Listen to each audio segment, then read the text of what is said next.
If the change was due to an administrative error or your supervisor's oversight, I strongly encourage you to rectify the issue before then, as we would hate to lose a student with Callie's potential.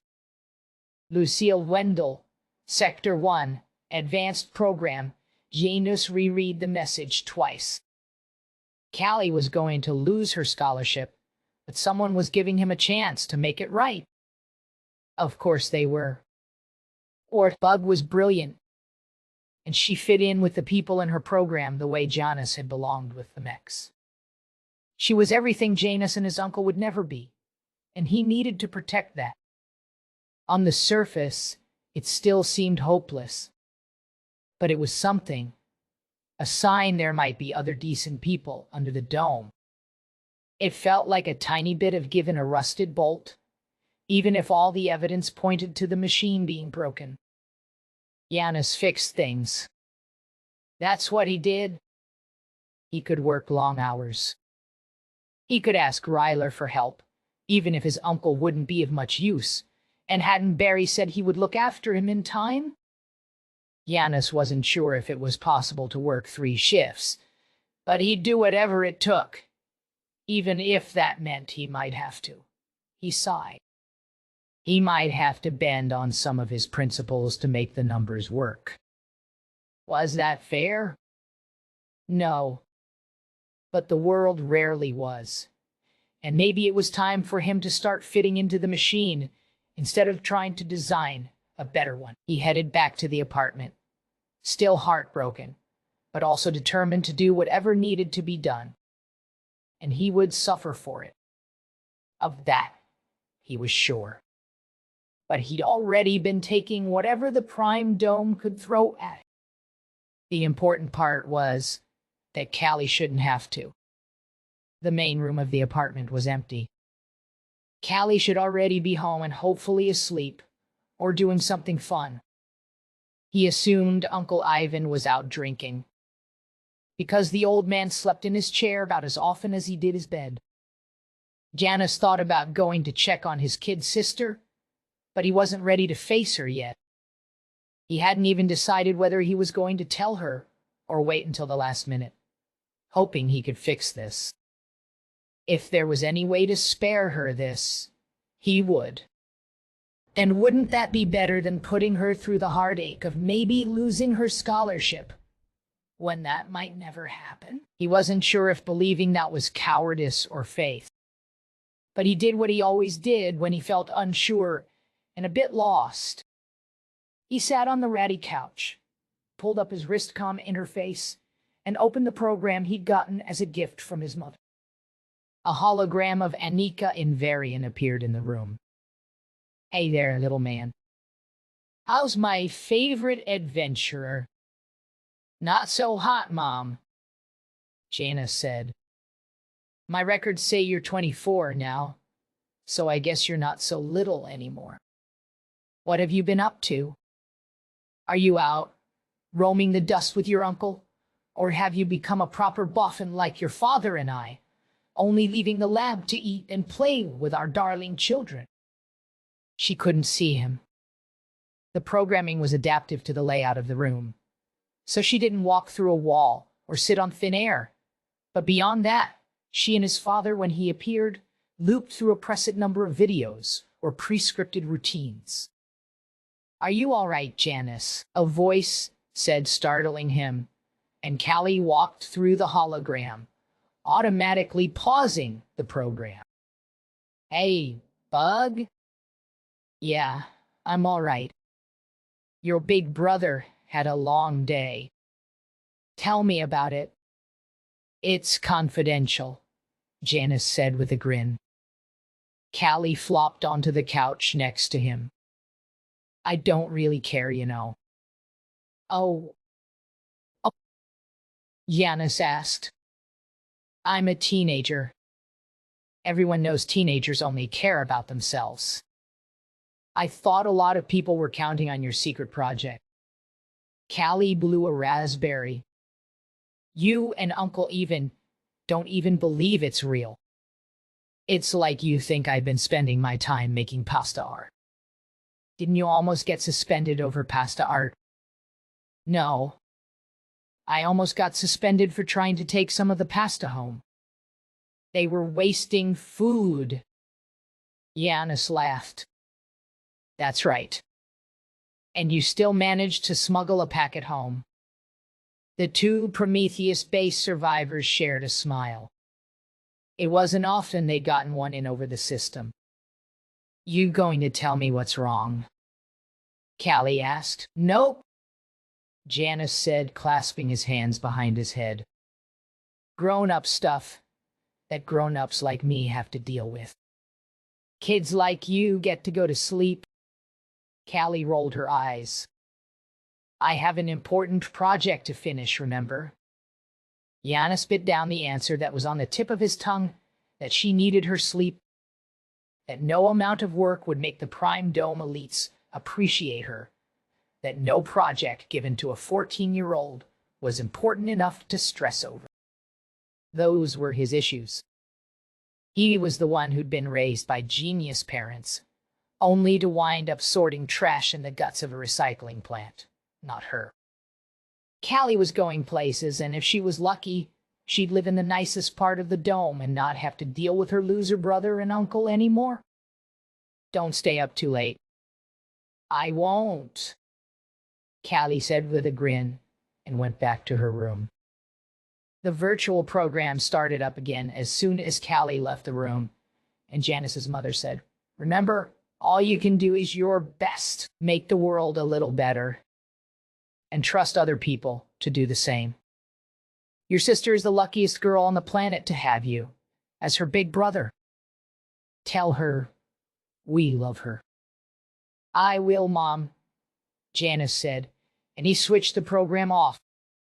He sniffed and wiped his right eye with the back of his hand, then hunched forward with his hands wrapped around his waist. What the hell am I going to do? The emotional pressure of living up to both his sister's and his dead parents' expectations was like getting thrown into an industrial compactor. But beneath the surface thoughts, he could feel the low-browed grease monkey with a wrench was already assessing the problem. The first thing to find out was if what Barry said was true. Janus trusted his main shift manager as much. He trusted anyone who wasn't family, but when it came to Callie, it couldn't hurt to check. If it turned out to only be a question of tasks per hour, he'd start cutting corners, not on anything dangerous, which was a problem. Because in the void, everything was dangerous, but he was sure he'd find a way.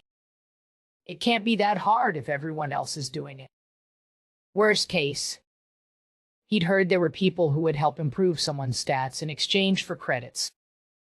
It wasn't something he'd thought he'd ever do. But if it could stop Callie from dropping out of her program. The front door opened, and Uncle Even stepped through.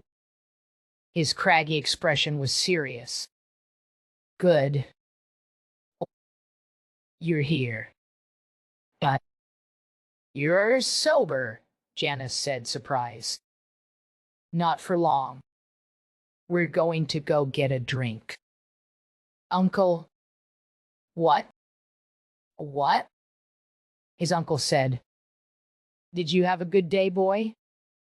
I must have had an imaginary conversation with your manager when I went to pick you up at the plant. Janus cringed and looked toward the bedroom. He didn't want Callie to hear this. Not yet. We're going to talk this out, you and me. And we're going to drink, Uncle Ivan said. Maybe we'll even do it in that order. But it's going to happen. You want to do that here or somewhere else? Let me just change out of my work coveralls, Janus said. Hurry up, Ivan said, grabbing a bottle and a chipped mug from the cupboard. We've got a lot to talk about. Janus could smell the cheap grain liquor on his uncle's breath as they passed through the checkpoint to the entertainment district. Uncle Even looked focused and energized, for all that he smelled like cleaning solvent. There were several dive bars, flop houses, and houses of moderate ill repute. But Tartarus was the largest and the loudest, and that's where Uncle Ivan was headed. Janus wondered what it was the old man thought he could do. Or was this just an opportunity to drink and feel sorry for himself? Janus's instinct had been to decline the invitation. They had a limited amount of credits and a drink. At a bar was a luxury they couldn't afford, both in terms of their currency and in terms of Janus's reputation. Everybody knew Uncle Ivan was a drunk. The last thing Callie needed was for her brother to become even more guilty by association. Except his cautious practicality hadn't gotten him anywhere lately. He'd gotten harassed by strangers and his own personal nemesis, fired from the one activity he truly enjoyed, and now his kid sister was going to suffer for it. At some point, a man ran out of things to give. "I'm glad we're doing this," he told his uncle. "Oh, yeah. Screw it. Nothing else has gone right today. Let's get hammered." Uncle Ivan patted him on the shoulder. "That's the spirits," he said with a grin, and Janus groaned at the pun. "We'll get you sorted, boy. And then we'll get this situation fixed as well." Janus wasn't sure what fixed looked like, but he didn't care. Either they would strike on some way for him to keep his job, or they wouldn't need to save money for Callie's gear and tuition, because she'd be a mechanic, just like Janus. And maybe that wasn't such a bad thing. Being a mechanic had been good to him, at least until recently, and grease and duct tape were cheap. Janus pulled up his contacts list as they stood in line to go in and sent a note to Ryler. "You busy?" "Yeah," Ryler said. "I was up early sampling that compound we talked about, and my parents have a visitor from out of town." "What's up?" "Getting a drink with Uncle Ivan." "Who is this?" Ryler joked. Uncle Ivan almost shoulder-checked someone coming the other way, while Janus stepped aside to let them through. "It's been a bad day, my friend," Janus said. "One for the ages." There was a pause. Then Ryler answered, "I'll be there. Ping me your location." Janus shared it and closed the interface.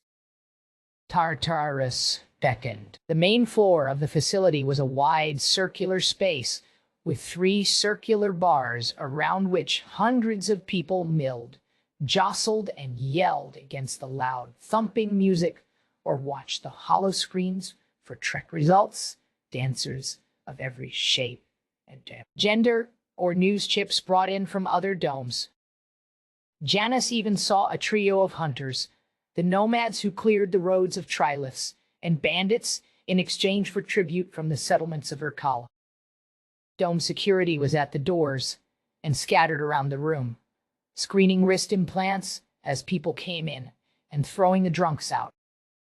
It was as far as people who didn't know better made it.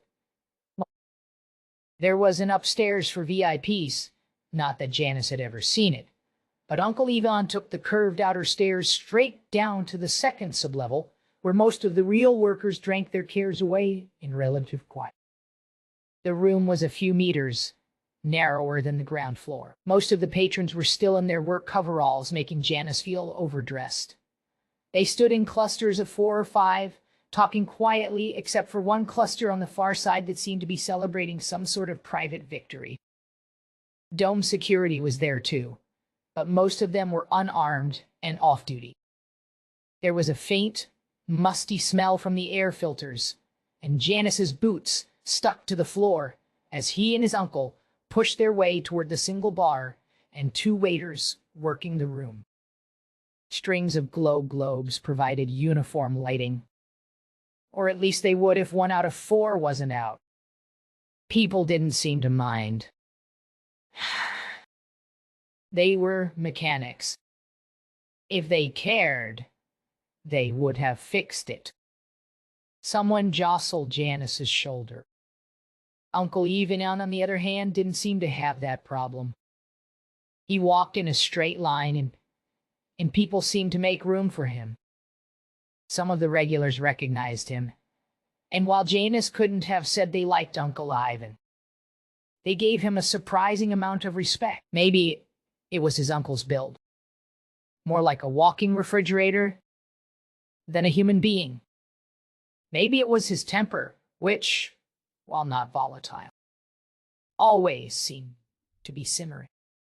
They were almost at the bar when Janus realized where his uncle was headed.